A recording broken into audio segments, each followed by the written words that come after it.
ఇప్పుడు శివ గారు వీరయ్య గారు చెప్పిన దాంట్లో 2 పాయింట్స్, ముఖ్యమైన పాయింట్స్. ఒకటి, నితీష్ కుమార్ ప్రభావం తగ్గుతున్నది వాస్తవం. సంఖ్యాపరంగా చూసినా కానీ గ్రౌండ్లో చూసినా కానీ తక్కువ. కానీ ఎవరిని చూపించి ఓట్లు అడగాలంటే నితీష్ని చూపించి, ఎందుకంటే బీజేపీ తరఫున అంత పెద్ద ఫేస్ లేదు అక్కడ బీహార్లో. అప్పుడు సుశీల్ కుమార్ మోడీ ఉండే కూడా ఆయన కూడా ఎప్పుడు డిప్యూటీ సీఎం వరకు అడిగిన లేడు అది. అయితే బీజేపీ ఏంటంటే వాళ్ళ స్ట్రాటజీలో అంచనా కరెక్ట్గా ఉంటుంది, ఎవరిని చూపించి అడగాలని. మీరు అడిగినట్లుగా చాచాకి ఓటేద్దామన్నది నిజమా? హిస్టారికల్గా చూసినప్పుడు పురుషుల కంటే మహిళల ఓటింగ్ శాతం పెరిగే కొద్దీ ఈ కూటమి, ఎన్డీఏ కూటమి ఎప్పుడు పెరుగుతూ వస్తుంది. 2010లో కేవలం 3.52 ఉన్నప్పుడు వాళ్ళు పెరిగారు. తర్వాత 2015లో 5.2, 5.7 పెరిగింది, అంటే difference between male and female voting. తర్వాత 2020లో అది పడిపోయింది. 2015లో 7 ఉంది, 2020లో 5కి పడిపోయింది. ఇప్పుడు ఎప్పుడైతే 2020లో పడిపోయిందో మీరు ఓట్లు సీట్ల సంఖ్య చూసుకున్నప్పుడు ఎన్డీఏ కూటమికి 125, మహాగఠబంధన్కి 110, అంటే దాదాపు టైట్ కాంపిటీషన్ వచ్చింది. మహిళల ఓటింగ్ ఎక్కువ ఉన్నప్పుడేమో నితీష్ కూటమికి, ఎన్డీఏ కూటమికి ఎక్కువ సీట్లు వచ్చాయి. ఆ తగ్గుతున్నప్పుడు, ఆ గ్యాప్ తగ్గుతున్నప్పుడు పడిపోయింది. కానీ ఈ ఎన్నికల్లో దాదాపు 9% ఎక్కువ ఉంది. పురుషుల కంటే కూడా మహిళల ఓటింగ్ శాతం 9% ఉంది. ఇదే డేటా చూసినప్పుడు ఇది కూడా ఖచ్చితంగా నితీష్, మేబీ నితీష్ ప్రభావం తగ్గితే నేను కూడా పర్సనల్గా అనుకుంటాను. ఒక దశలో ఎన్డీఏ కూటమిలో వీక్ ఎవరంటే నితీష్, మహాగఠబంధన్లో వీక్ ఎవరంటే కాంగ్రెస్ గెలిస్తే మహాగఠబంధన్ గెలుస్తుంది, నితీష్ గెలిస్తే ఎన్డీఏ గెలుస్తుంది అనుకున్నాం. కానీ బీజేపీ స్ట్రాటజీ వల్ల నెంబర్లను జాగ్రత్తగా హ్యాండిల్ చేయగలిగినారు. రెండోది, వీరయ్య గారు, మహారాష్ట్రలో పార్టీని చీల్చారు, అంటే అంత బలమైన శివసేనని చీల్చారు, ఏక్నాథ్ షిండేని సీఎం చేశారు. కానీ తిరిగి గెలిచిన రోజు ఆయనను కంటిన్యూ చేయకుండా బీజేపీ మళ్ళీ పాత సీఎం ఫడ్నవీస్ సీఎం చేశారు. మనం కంటిన్యూ చేద్దాం. ఒకసారి ఇప్పుడు ప్రధాని మోదీ మాట్లాడుతున్నారు, చూద్దాం. ప్రధాని మోదీ మాట్లాడుతున్నారు బీహార్ ఎలక్షన్ రిజల్ట్స్ తర్వాత, ఒకసారి చూద్దాం. भूमिका रही है, लेकिन जिन लोगों ने दशकों तक देश पर शासन किया, उन लोगों ने हमेशा बिहार की एक झूठी छवि बनाई। इन लोगों ने बिहार को बदनाम किया। इन लोगों ने न बिहार के गौरवशाली अतीत का सम्मान किया, न बिहार की परंपरा और संस्कृति का आदर किया, और न यहां के लोगों की इज्जत की। आप खुद सोचिए, जो लोग छठ पूजा को ड्रामा कह सकते हैं, वो बिहार की परंपरा का कितना सम्मान करते होंगे।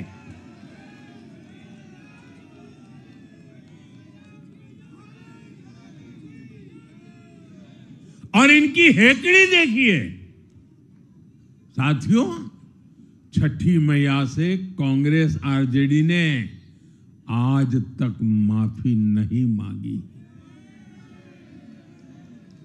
और बिहार के लोग ये कभी नहीं भूलेंगे।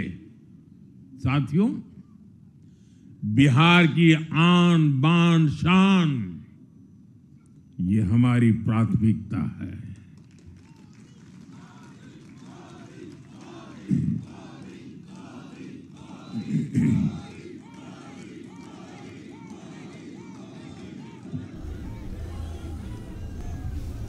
हमारी सरकार,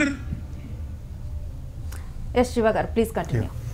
సో అక్కడ ఫడ్నవీస్ సీఎం చేసినట్లుగా ఇప్పుడు అంటే 123 మ్యాజిక్ నెంబర్కి ఒకవేళ జేడీయూ నితీష్ని పక్కన పెట్టినా, మీరు చెప్పిన పెట్టబడిన పార్టీలు, పెట్టించబడిన పార్టీలు, ఆర్ఎల్ఎం, ఎల్జేపీ, బీజేపీ కలిసినా కానీ ఒక 4-5 సీట్లు తక్కువ ఉంటాయి. అయితే 4-5 సీట్లు తెచ్చుకోవడం అనేది బీజేపీకి ఎక్కడ పెద్ద విషయం కాదు. కానీ సుస్థిరంగా ఉంది, సెంట్రల్లో వీళ్ళ అవసరం ఉంది.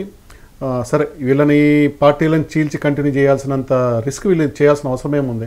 నితీష్ని సీఎం చేసి కంటిన్యూ చేస్తారా, లేదా మరీ రాడికల్గా వెళ్ళిపోయి నితీష్ని పక్కన పెట్టి బీజేపీ సీఎం అవుతారా? ఇంకొక అంశం కూడా ఉంది. ఇంకొక అంశం కూడా వీరయ్య గారు ఇంకొక క్వశ్చన్ కూడా ఉంది. 2020లో ఎలాగో రాష్ట్రపతి ఎన్నికలు వస్తున్నాయి, అప్పటికి నితీష్ 76-77 ఏళ్ళు వస్తాయి కాబట్టి గౌరవప్రదంగా ఆయన రాష్ట్రపతిగా చేసి అప్పుడు ముఖ్యమంత్రి మారుస్తున్న వాదన కూడా ఉంది. అయితే రాష్ట్రపతి పదవి ఎలాంటి ముఖ్యమైనటువంటి స్థానాలని నితీష్ లాంటి సీజన్డ్ పొలిటీషియన్ కి అప్పగించడానికి బీజేపీ సిద్ధంగా ఉంటుందని చెప్పి నేను అనుకోను. అంటే ఒక ఎస్సీ ఒక ఎస్టీ అయిపోయారు రాష్ట్రపతులుగా, ఇప్పుడు బీసీని కూడా తీసుకొస్తారనేది గట్టిగా వినిపిస్తుంది. అందులో నితీష్ కన్నా మోస్ట్ ఎలిజిబుల్ ఎవరు ఉంటారు? మొన్న ఉపరాష్ట్రపతి ఎన్నికలు జరిగినప్పుడు కూడా ఆ చర్చ వచ్చింది.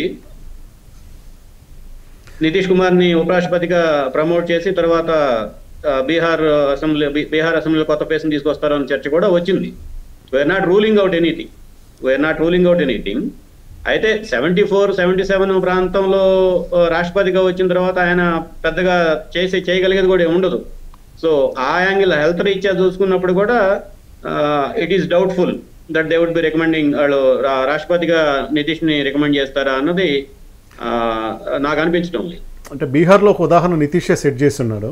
2015లో ఆర్జేడీ కాంగ్రెస్తో గెలిచిన తర్వాత 178 గెలిచిన తర్వాత 2017 2 తిరిగేసరికి ఆయన వీళ్ళని వదిలేసి మళ్ళీ బీజేపీ తరఫున పోయాడు కదా.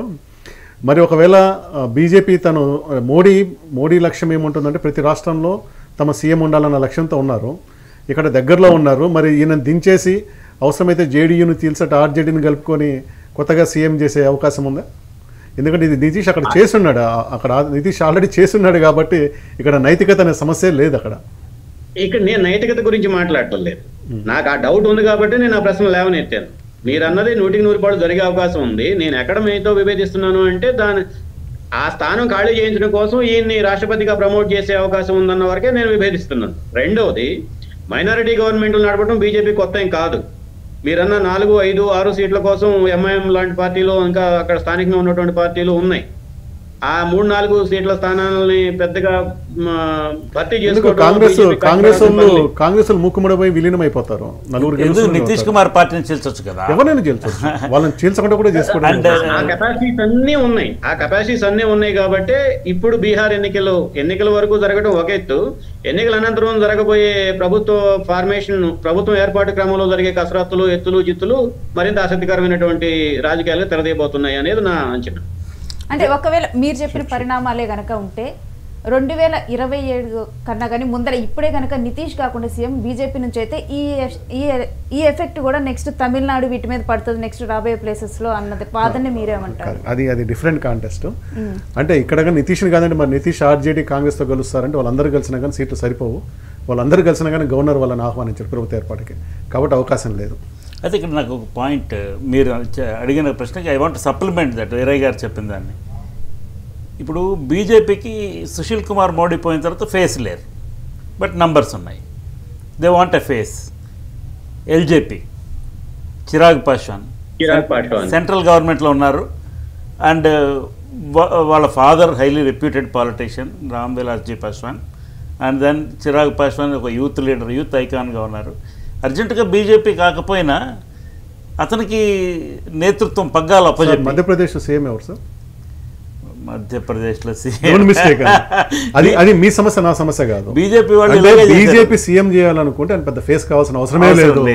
ఛత్తీస్గఢ్ సీఎం ఎవరు? ఫస్ట్ టైం ఎవరినైనా చేయగలుగుతారు, ఏం లేదు. కాకుండా ఫడ్నవీస్ లాగా స్టేచర్ ఉండి ఆల్రెడీ ముఖ్యమంత్రిగా చేసిన వాళ్ళు ఏంటంటే తిరిగి రావాలనే డిమాండ్ ఉంటుంది. అంత మాత్రం స్థాయి లేదని చెప్పి ఎవరైనా చేయరు. ఫస్ట్ టైం ఎమ్మెల్యేలను కూడా సీఎం చేస్తారు.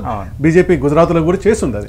అట్లాగే శివరాజ్ సింగ్ చౌహాన్ వీళ్ళందరినీ కాదని కొత్త నరేష్ యాదవ్ తీసుకొచ్చి పెట్టింది కదా, అది ఛత్తీస్గఢ్. అది హర్యానాలో కూడా మార్చారు కదా. అవును. So LJP is a potential contender for the top job if BJP wants to do something like that. ఒకటైతే ఉందండి, బీజేపీ బీహార్లో చేసిన సోషల్ ఇంజనీరింగ్ ఏంటంటే మహాదళిత్ ఓట్లన్నీ కూడా బీజేపీతో ఉన్నాయి. ఒక్క మాలిస్ మాత్రమే ఇటు ఆర్జేడీకి వస్తాను కూడా, అది కూడా వచ్చినట్టు ఏం కనపట్ల సీట్లు చూసుకుంటుంటే. దళిత్ ఓట్లలో ప్రధానంగా మనకు ఏదంటే ఒకప్పుడు భూమిహార్లు గొడవలు జరిగిన బీహార్లో దళితులు ప్రధానమైన సెక్షన్లు పాస్వాన్లు కానీ రవిదాసస్ కానీ తర్వాత ఈ వీళ్ళందరూ కూడా ఎక్కువ ఎన్డీఏ కూటమిలో ఉన్నట్టుగా మనం భావించాలి. మనకి మన గ్రాండ్ అలయన్స్ అన్నది highest portion of the society, upper caste దగ్గర నుంచి lowest bottom of the society, ఇందాక మీరు చెప్పినటువంటి కులాల వరకు బీజేపీతో ఉంచగలిగేలా అది ఏజెండా వల్ల రూపొందించారు అని చెప్పి నేను అనుకోవటం లేదు. కానీ ఆ లోకల్ కాస్ట్ ఈక్వేషన్స్ ని నాయకుల్ని ప్రమోట్ చేయడంలోనూ, అది మనకు పనికొచ్చిన పనికి రాకపోయినా వాళ్ళకు ఉన్నటువంటి గ్రాండ్ విజన్ ని ముందుకు తీసుకెళ్లడంలోనూ బీజేపీ తోటి పోటీ పడగలిగే పరిస్థితి ఇప్పట్లో ఎవరికి లేదు. బీజేపీ మతం తర్వాత కులాన్ని డీల్ చేయదు, మతం డీల్ చేస్తుంది, కులాన్ని చేయదు, ఉపకులాలనే చేస్తుంది. మీరు ఎక్కడికైనా చూడండి ఉపకులాలనే చూస్తుంది. జతిన్ మాంజీ కానీ మాంజీలో ఉన్నారు ఎందుకు చెప్పిన దళితుల్లో జతిన్ మాంజీ అంటే మహాదళిత్ అంట వాళ్ళని, వాళ్ళు ఉన్నారు. తర్వాత పాశ్వాన్లు ఉన్నారు, రవిదాసస్ ఉన్నారు. బీజేపీ రాకముందు రవిదాసస్ గురించి పెద్దగా ప్రచారం లేదు. రవిదాస దాదాపు 3-4% వాళ్ళని కూడా చేయగలిగారు. అంటే ప్రధానమైన దాంట్లో అంటే దళిత కులాల్లో ఉపకులాల్లో ప్రధాన కులాలని కూడా ఎన్డీతే ఉన్నాయి. అది కలిసి వస్తుంది వాళ్ళకి. అంటే ఈ ఎలక్షన్స్లో కాంగ్రెస్ ఎక్కువగా కూడా యాదవాస్ అండ్ ముస్లిమ్స్ మీద కాన్సన్ట్రేట్ చేయడంతో ఎన్డీఏకి మిగిలిన కులాల ఓట్లన్నీ కూడా వెళ్ళాయి. అంటే ఎంవై ఫ్యాక్టర్ అన్నారు, ముస్లిం యాదవ్ అనుకున్నారు, కానీ మరి యాదవేతరులందరూ కూడా పడవనేది మొదటి నుంచి ఉంది వాళ్ళకి.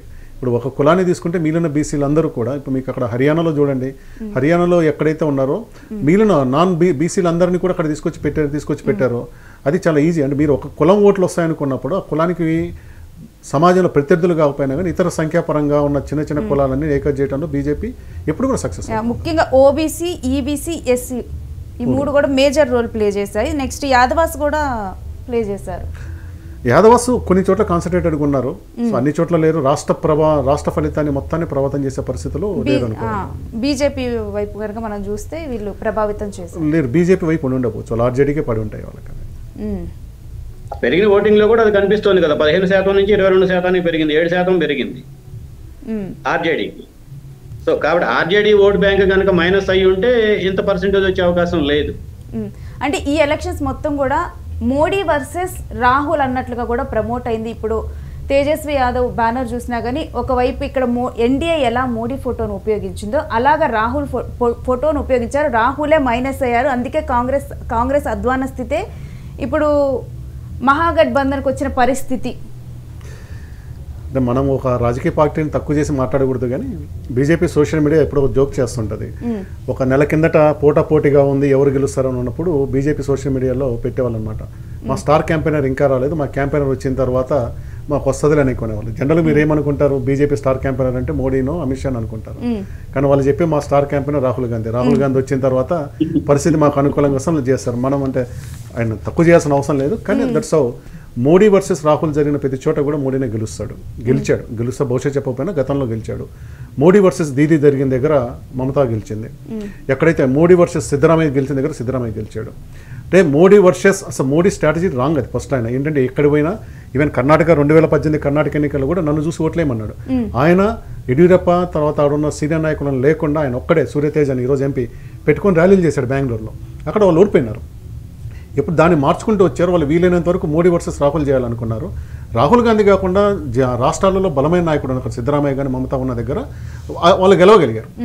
కేవలం మోడీ వర్సెస్ రాహుల్ అంటే ఖచ్చితంగా మోడీ గారికి ఫెచ్చింగ్ ఉంటుంది. ఇక్కడ ఇంకొక అంశాన్ని కూడా మనం చూడాలి. మనం ఈ మధ్య కాలం చాలా కాలం వద్ద గ్లాడియేటర్ సినిమా చూసే ఉంటాం అందరం. ఆ గ్లాడియేటర్ సినిమాలో సింహం ని కూడా బరిలో వదులుతారు, సింహంతో పోరాటానికి యోధుడిని కూడా బరిలో వదులుతారు. ఈ బీహార్ ఎన్నికల్ని కాస్తో కూస్తో నితీష్ కంటే కూడా ఒక ఎక్కువ చదివినటువంటి వ్యక్తి లాలూ ప్రసాద్ యాదవ్ ని క్యాంపెయిన్ లోకి రావడానికి ఎక్కడ అవకాశం ఇవ్వలేదు.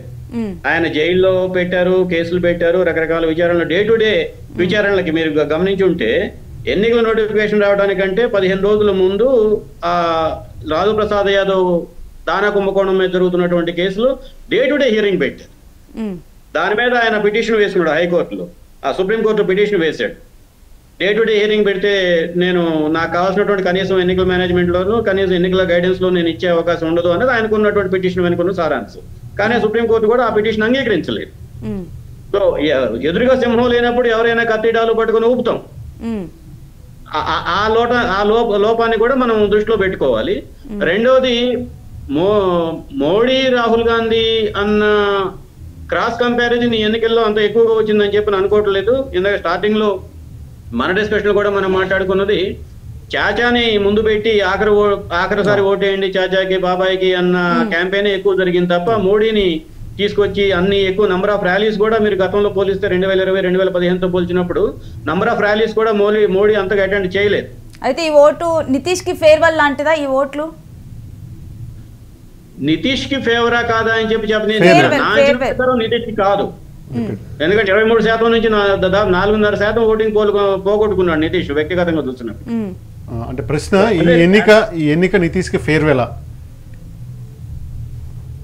ఎస్, నా ఫస్ట్ కామెంటే అది డిస్కషన్ లో. మేజర్ మీరు గమనిస్తే కాంగ్రెస్ ని ఓడించిన తర్వాత ఆర్జేడీ కీలకమైనటువంటి ప్రాంతీయ పార్టీగా మొత్తం రాష్ట్రాన్ని శాసించే పార్టీగా ఎదిగింది. ఆర్జేడీని ఓడించిన తర్వాత ఆర్జేడీని ఓడించడంలో బీజేపీ, జేడీయూ, సమతా పార్టీ ఏ రకంగా కోఆర్డినేట్ చేసుకొని చేశారో దాదాపు 2003 నుంచి 2005 అసెంబ్లీ ఎన్నికలు జరిగేంత వరకు నేను ఆ టైంలో పార్లమెంట్ కవర్ చేస్తున్నాను. దాదాపు 10-12 సార్లు బీహార్లో శాంతి భద్రతల గురించినటువంటి ఏదో ఒక మోషన్ మీద చర్చ, షార్ట్ డ్యూరేషన్ డిస్కషన్ అనండి, ఏమంటాం దీర్ఘకాలిక చర్చ అనండి, ప్రశ్నోత్తరాలు అనండి, స్పెషల్ మెన్షన్స్ అనండి, ఏదో ఒక రూపంలో ఆ రకమైనటువంటి ఒక కోఆర్డినేటెడ్ ఎఫర్ట్ జరిగిన తర్వాత నితీష్ 2005 నుంచి 2025 వరకు స్టార్ అపోజిషన్ ఆల్టర్నేటివ్ గా నిలబడ్డాడు. ఇప్పుడు ఆ స్థానాన్ని గ్రాడ్యువల్ గా మనం అనుకున్నటువంటి హిందుత్వ రాజకీయాలు ఆ స్థానాన్ని ఆక్రమించడానికి సిద్ధంగా ఉన్నాయి. దేశంలో ముఖ్యంగా ఉత్తరాదిలో కూడా జనతా పార్టీ అనే ఒక పార్టీ లేకపోయి ఉంటే కాంగ్రెస్ దెబ్బతినేది కాదు. ఇన్ని రాష్ట్రాలలో ముఖ్యంగా ఉత్తరాదిలో బీజేపీ వచ్చేది కాదు. జనతా పార్టీ విచ్ఛిన్నమై మళ్ళీ 1980లో అంటే జనసంఘ్ జనతా పార్టీలో విలీనమై మళ్ళీ 80లో అది బయటకు వచ్చి బీజేపీకి అవతరించిన తర్వాతనే ఈ అన్ని రాష్ట్రాల్లో కూడా వాళ్ళకి కొంత బేస్ దొరుకుతూ వచ్చింది. ఆ కంటిన్యూటీ కర్ణాటక పెద్ద ఉదాహరణ. వాళ్ళు కర్ణాటకలో జేడీఎస్ తో కలిశారు, అంతకు ముందు ఉన్నటువంటి రామకృష్ణ హెగ్డేతో కలిశారు. వీళ్ళందరినీ కలిసే క్రమంలో అందరినీ తినుకుంటూ వచ్చి సింగిల్ లార్జెస్ట్ పార్టీగా బీజేపీ కర్ణాటకలో నిలబడింది. ఇప్పుడు ఒక ఉత్తరప్రదేశ్ తమిళనాడులో తీసుకున్నప్పుడు ఏఐడిఎంకేతో చేతులు కలిపారు. ఏఐడిఎంకే జయలలిత మరణానంతరం ఏఐడిఎంకేని మొత్తంగా స్వాధీనం చేసుకోవడం కోసం ప్రయత్నం చేశారు. ఒక రకంగా యుద్ధమే నడిచింది.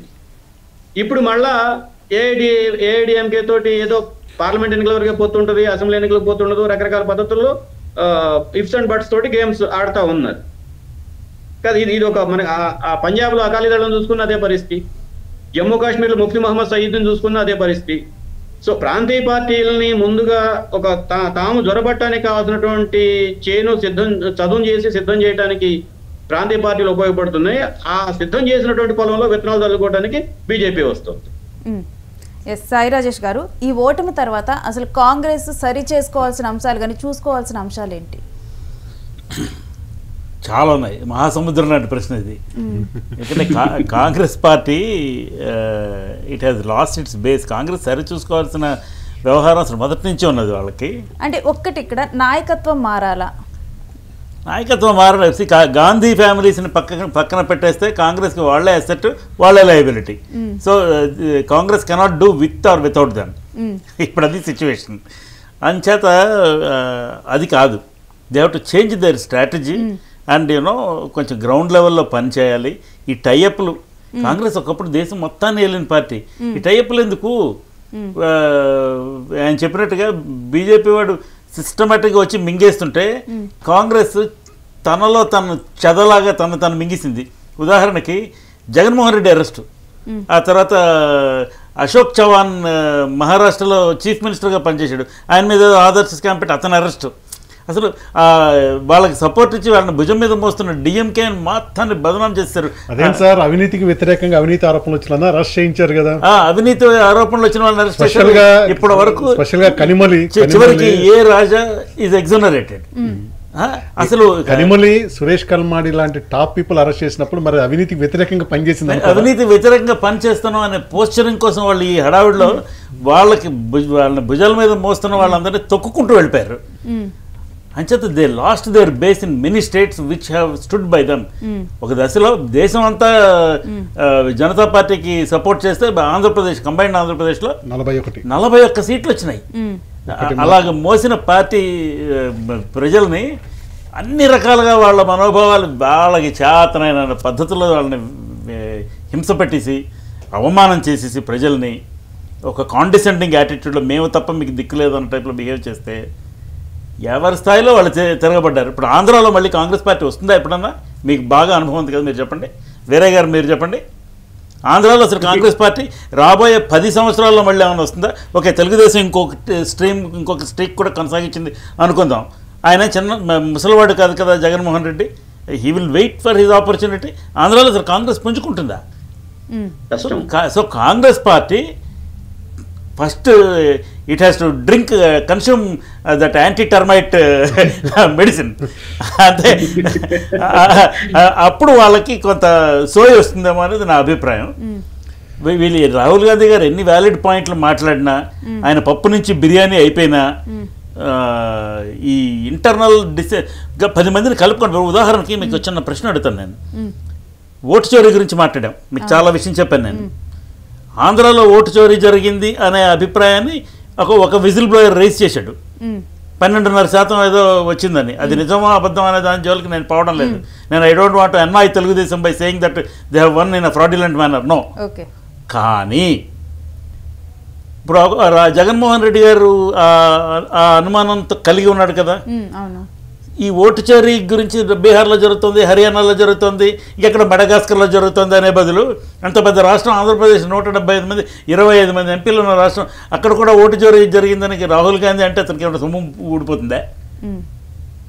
So Congress needs a thorough overhaul in its thought process and human relations, interpersonal రిలేషన్స్లో Congress is a big time failure. అదృష్టవశాత్తు రేవంత్ రెడ్డి నాయకత్వం వల్ల తెలంగాణలో గట్టిగా నిలబడ్డారు. కానీ ఇది I give this credit to mister Revanth Reddy as a person, Congress పార్టీకి కాదు.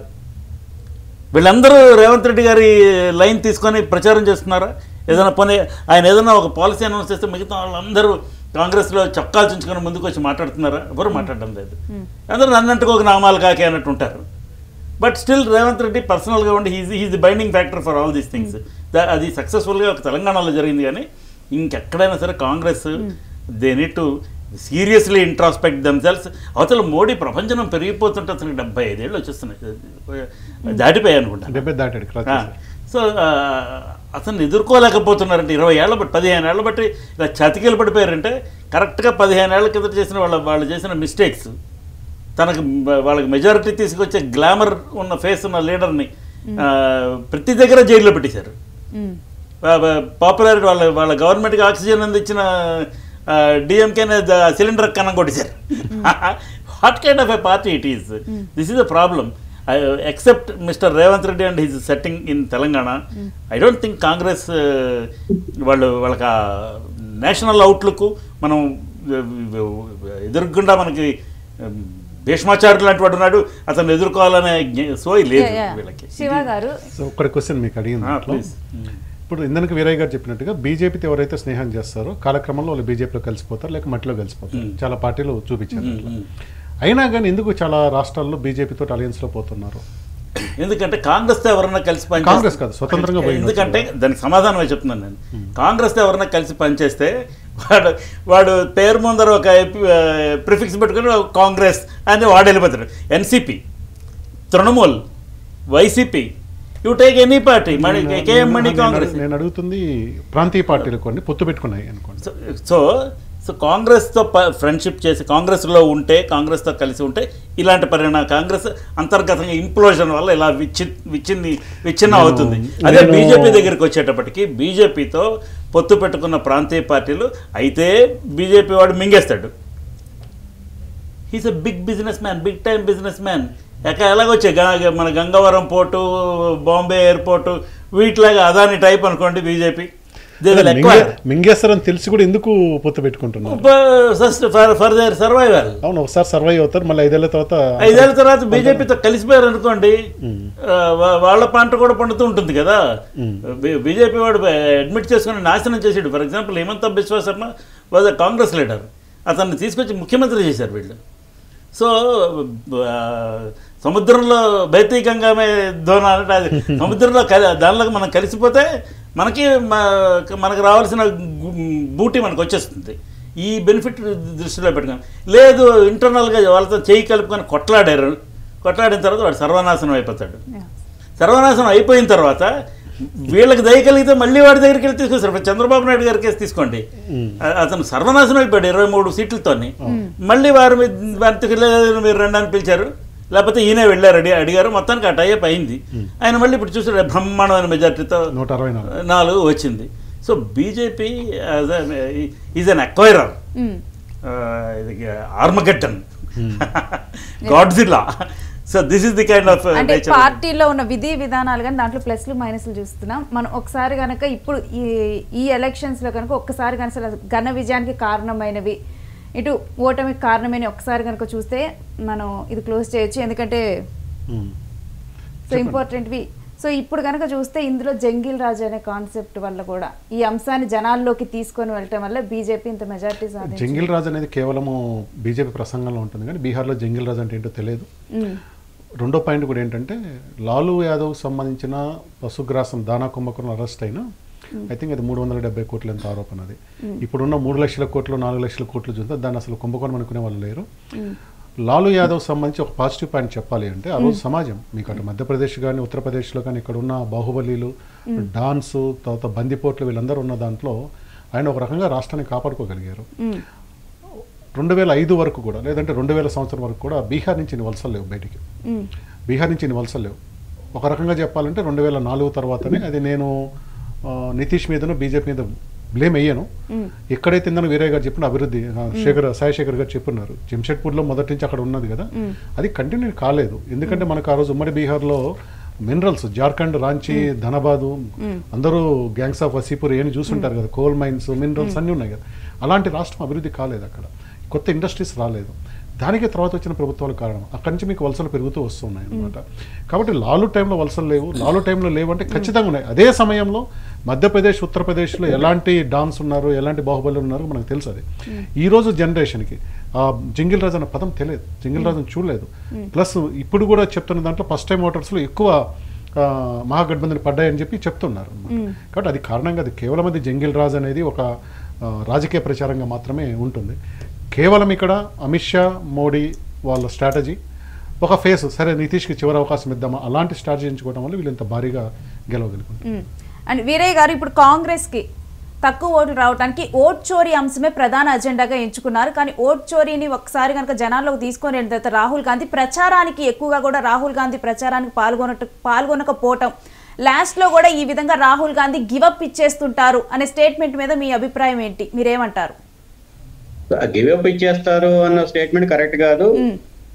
కాంప్రహెన్సివ్ డిస్కషన్ జరిగిన తర్వాతనే ఎన్నికల క్యాంపెయిన్ ముందు ఇప్పుడు మన చర్చల్లో కూడా వచ్చింది, ఇది రాహుల్ వర్సెస్ మోడీ వర్సెస్ రాహుల్ పోటీగా కనిపించాలా లేదంటే నితీష్ వర్సెస్ తేజస్వి పోటీగా కనిపించాలా అనే దాని మీద రెండు పార్టీలు, రెండు మహాగఠబంధన్లో ఉన్నటువంటి ప్రధాన పాత్రధారులందరూ బ్రెయిన్ స్టార్మింగ్ చేసిన తర్వాత అశోక్ గెహ్లాట్ అట్లాగే కాంగ్రెస్ అధ్యక్షుడి సమక్షంలోనే ఈ ఎన్నికల క్యాంపెయిన్ కి తేజస్వి నాయకత్వం వహిస్తాడు అని చెప్పి ఫార్మల్ గానే డిక్లరేషన్ చేసుకున్నారు. కాబట్టి అది గివప్ ఇవ్వకపోవడం అన్నది కాదు. ఆల్రెడీ ఆయన ఒక విషయం అయితే మనం గమనించాలి, రాహుల్ గాంధీ సాయి గారు చెప్పినట్టుగా అనేక అంశాలు, కీలకమైనటువంటి అంశాలు, విధానపరమైనటువంటి అంశాలు, బీజేపీ వ్యతిరేక కార్యకలాప ఎజెండాను రూపొందించే అంశాల విషయంలో చాలా సీరియస్ గా పనిచేస్తూ ఉన్నారు. ఇక్కడ మనకు తలెత్తుతున్నటువంటి ప్రశ్న ఏంటంటే, రాహుల్ గాంధీ ఏదైతే ఒక కాంగ్రెస్ ని రిజ్యూమినేట్ చేయడానికి, పునరుజ్జీవింపజేయడం కోసం ఏదైతే వ్యూహాలు, ప్రయోగాలు, ప్రయత్నాలు చేస్తూ ఉన్నాడో ఆ ప్రయత్నాలతోటి కాంగ్రెస్ లో ఉన్నటువంటి ఓల్డ్ గార్డ్స్ అంటాం, ఆ పాత తరం కాంగ్రెస్ నాయకత్వం ఆ పీఠాలు పట్టుకొని కూర్చున్నటువంటి వాళ్ళు అనండి, లేదంటే మనకి మొగరాలు పట్టుకొని కూర్చున్నటువంటి వాళ్ళు అనండి, వాళ్ళు దీన్ని ఎంకరేజ్ చేస్తున్నారా చేయటం లేదా అన్నది కీలకమైనటువంటి ప్రశ్న. వాళ్ళు ఎంకరేజ్ చేస్తే ఈ మనం అన్నటువంటి ఓట్ చోరీ క్యాంపెయిన్ ని క్షేత్రస్థాయి వరకు తీసుకురావడానికి కావాల్సినటువంటి యంత్రాంగాన్ని సిద్ధం చేయాల్సినటువంటి అవసరం ఉంది. రెండవది, ఈ ఓట్ చోరీకి సంబంధించి ఒక with documentary evidence, physical evidence ఇవన్నీ కూడా ఎన్నికల సంఘం, కేంద్ర ప్రభుత్వం, హోంశాఖ, వివిధ రాష్ట్రాల్లో ఉన్నటువంటి ఎన్నికల విభాగాలు ఎంత సహాయ నిరాకరణ చేస్తున్నప్పటికీ ప్రత్యక్షమైనటువంటి వివరాలతోటి, ఆధారాలతోటి న్యాయస్థానాన్ని ఆశ్రయిస్తే ఇది ముందు ఎన్నికల ఓట్ చోరీ విషయం తేల్చిన తర్వాతనన్నా ఎన్నికలు జరపమని చెప్పాలి సుప్రీంకోర్టు, లేదంటే ఎన్నికలు అయిన తర్వాత మన ఎస్ఐఆర్ గురించినటువంటి కసరత్తు చేపట్టాలి అని చెప్పాల్సిన ఒక స్పష్టమైనటువంటి వైఖరి తీసుకోవాల్సిన ప్రతి సందర్భంలోనూ గత 15 ఏళ్లుగా ప్రత్యేకించి సుప్రీంకోర్టు ఆ స్పష్టమైనటువంటి వైఖరి తీసుకోవడం లేదు. దాన్ని బీజేపీ ఉపయోగించుకోవడంలో శాయశక్తులా ప్రయత్నం చేస్తుంది. కాబట్టి ఇక్కడ రాహుల్ గాంధీ గివప్ చేసినందువల్ల కాంగ్రెస్ బీహార్ లో మహాగఠబంధన్ ఓడిపోయింది అన్నది కాదు. నేను గమనిస్తోంది 3 అంశాలు. ఒకటి, ఎవరి దగ్గర ఎక్కువ డబ్బులు ఉన్నాయి.